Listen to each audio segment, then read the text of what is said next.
नमस्कार दोस्तों, the summary shelf में आपका स्वागत है। चलिए शुरू करते हैं आज की शानदार किताब के साथ। Rich dad poor dad Robert Kiyosaki की प्रसिद्ध पुस्तक है जो वित्तीय शिक्षा और धन प्रबंधन के बारे में महत्वपूर्ण दृष्टिकोण प्रदान करती है। ये किताब लेखक के दो पिता जैसे व्यक्तियों के अनुभवों पर आधारित है। एक उनके असली पिता पुअर डैड जो पारंपरिक सोच के साथ थे, और दूसरे उनके दोस्त के पिता रिच डैड जो अमीर बनने की मानसिकता और रणनीति के प्रतीक थे। भाग 1, दो पिता दो सोचें, रिच डैड पुअर डैड की शुरुआत होती है लेखक रॉबर्ट कियोसाकी के बचपन की कहानी से। रॉबर्ट के जीवन में दो पिता थे, उनका असली पिता जिन्हें वे पुअर डैड कहते हैं और उनके एक दोस्त के पिता जिन्हें वे रिच डैड कहते हैं। पुअर डैड एक शिक्षित और मेहनती इंसान थे। उन्होंने सरकारी नौकरी को सबसे अच्छा करियर माना। उनकी सोच थी कि पढ़ाई करके अच्छी नौकरी पाना ही जीवन की सबसे बड़ी सफलता है। वे कहते थे, पढ़ाई करो, अच्छा करियर बनाओ और नौकरी पकड़ो। वहीं रिच डैड की सोच बिल्कुल अलग थी। वे अपने बेटे को पढ़ाई के साथ साथ पैसे के सही ज्ञान और आर्थिक समझदारी सिखा रहे थे। उनका मानना था कि सिर्फ पढ़ाई से नहीं बल्कि पैसे के तरीके सीखने से ही आर्थिक सफलता मिलती है। रिच डैड कहते थे, पैसे के लिए काम मत करो, पैसे को अपने लिए काम करने दो। इस दोहरी सोच ने रॉबर्ट की जिंदगी बदल दी। उन्होंने पुअर डैड की सोच और रिच डैड की सोच दोनों को करीब से समझा। पुअर डैड मानते थे कि सुरक्षा सबसे जरूरी है, नौकरी में स्थिरता होनी चाहिए। लेकिन रिच डैड कहते थे कि आर्थिक आजादी के लिए जोखिम लेना और निवेश करना सीखना जरूरी है। रॉबर्ट ने देखा कि उनके पुअर डैड ने मेहनत तो खूब की लेकिन आर्थिक आजादी हासिल नहीं कर पाए। वहीं रिच डैड ने पैसे के खेल को समझा और खुद को आर्थिक रूप से मजबूत बनाया।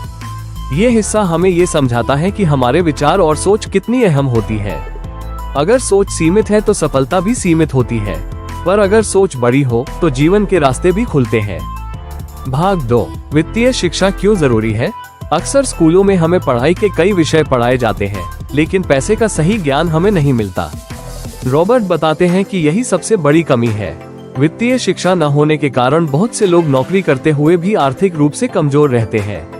रिच डैड ने रॉबर्ट को सिखाया कि पैसे को समझना एक कला है। पैसे को कैसे काम पर लगाना है, निवेश कैसे करना है और किस चीज को खरीदना चाहिए और क्या नहीं, ये सब सीखना जरूरी है।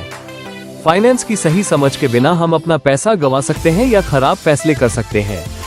इसलिए रिच डैड कहते थे कि हर बच्चे को बचपन से ही वित्तीय शिक्षा मिलनी चाहिए। किताब में बताया गया है कि जो लोग आर्थिक आजादी चाहते हैं उन्हें सिर्फ नौकरी पर निर्भर नहीं रहना चाहिए। उन्हें निवेश, बिजनेस और पैसे के अन्य स्रोतों को समझना होगा। फाइनेंशियल IQ यानी वित्तीय बुद्धिमत्ता बढ़ाने के लिए लगातार सीखते रहना चाहिए।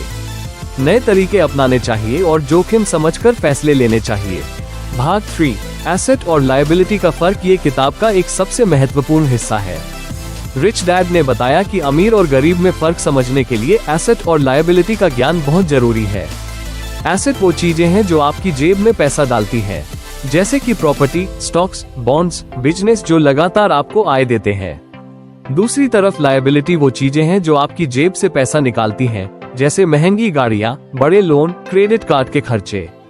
गरीब और मध्यम वर्ग के लोग अक्सर लायबिलिटी खरीद लेते हैं, सोचते हैं कि ये एसेट है, जैसे महंगी कार खरीद लेना जो उनके लिए बोझ बन जाती है।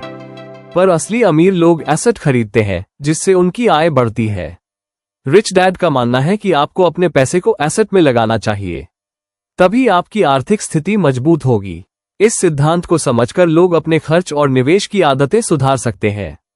भाग 4, नौकरी बनाम बिजनेस और निवेश किताब में एक बड़ा विषय है, नौकरी करना या खुद का बिजनेस शुरू करना। पुअर डैड के अनुसार नौकरी ही सबसे सुरक्षित रास्ता है, लेकिन रिच डैड बताते हैं कि नौकरी से कभी आर्थिक आजादी नहीं मिल सकती। जो लोग सिर्फ नौकरी करते हैं वे हमेशा पैसे के लिए काम करते हैं। वहीं जो लोग अपने बिजनेस या निवेश से पैसा कमाते हैं वे पैसे को अपने लिए काम करने देते हैं।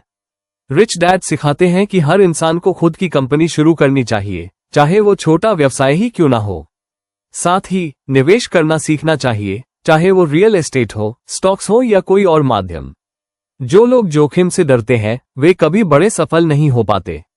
सही जोखिम लेकर निवेश करना चाहिए। भाग 5, पैसे के लिए काम करना छोड़ो, पैसे को काम पर लगाओ। रिच डैड का ये सबसे बड़ा मंत्र है। वे कहते हैं कि हम सभी को ये समझना होगा कि पैसा सिर्फ मेहनत करने से नहीं आता। हमें पैसे को सही जगह पर लगाना सीखना होगा ताकि पैसा हमारे लिए काम करे।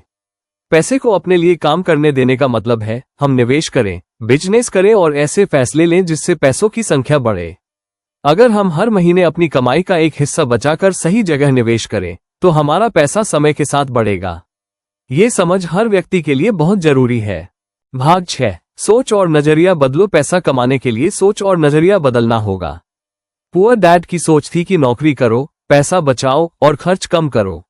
रिच डैड कहते हैं कि पैसा बचाना जरूरी है, लेकिन उससे भी ज्यादा जरूरी है सही निवेश करना। पैसे के बारे में खुले दिमाग से सोचो, जोखिम लेने से मत डरो। नई चीजें सीखो, गलतियों से सीखो और आगे बढ़ो। भाग 7, आर्थिक आजादी का रास्ता। आर्थिक आजादी का मतलब है कि आपकी कमाई आपके खर्चों से ज्यादा हो और आप बिना काम किए भी अपने खर्च उठा सकें। इसे पाने के लिए हमें एसेट बढ़ाना होगा, लायबिलिटी घटानी होगी और सही वित्तीय निर्णय लेने होंगे।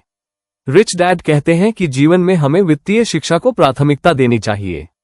यही सफलता की चाबी है। तो दोस्तों, ये थी आज की बुक समरी। उम्मीद है आपको ये समरी पसंद आई होगी। अगर वीडियो अच्छा लगा हो तो लाइक जरूर करें, अपने दोस्तों के साथ शेयर करें और हाँ, चैनल को सब्सक्राइब करना बिल्कुल न भूलें। आपकी राय हमारे लिए बहुत अहम है। कमेंट करके जरूर बताएं कि आपको ये समरी कैसी लगी और अगली बार आप किस किताब की समरी सुनना चाहेंगे।